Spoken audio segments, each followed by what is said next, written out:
When you wash your hair or put on makeup, are you getting a dangerous dose of toxic chemicals in the process? Safety advocates are sounding the alarm about potential health risks in thousands of cosmetic ingredients. Come 4 problem solver Connie Thompson has a closer look at what the ingredient labels don't tell you. Soaps, gels, polishes. Octo-methoxynitrate. The typical consumer uses between 5 and 25 personal care products every day. Shampoo, conditioner, soap. We slather on creams and lotions, brush on powders, fill our hair and the air with sprays.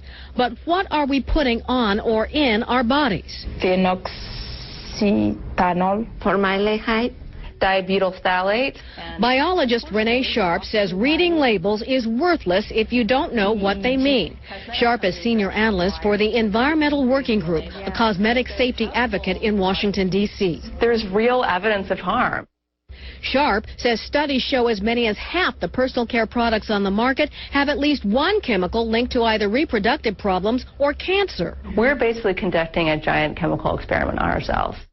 For example, Parabens. Parabens are widely used as preservatives: ethylparaben, propylparaben, methylparaben, which are suspected carcinogens that have actually been found in breast cancer tumor tissue. Published studies also link parabens to the possible disruption of reproductive hormones. Many nail polishes contain the controversial chemicals called phthalates. The industry insists they're safe. Health advocates say tests associate phthalates with abnormal reproductive hormone development. I figure if it's in the stores, it's got to be safe. Of the more than 350 pages of the Federal Food, Drug, and Cosmetics Act, here's the section on cosmetics, 1.5 pages. Safety testing for cosmetics is left to the manufacturers. So the Environmental Working Group launched this cosmetic safety database website, Skin Deep. Type in the product or ingredient and get descriptions, potential concerns, and a color-coded hazard score.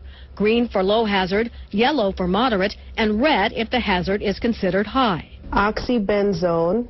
The oxybenzone in Kathy Matton's skin cream prevents sun damage, but also raises concern about potential problems with reproduction development. It gets a Skin Deep ranking of 7.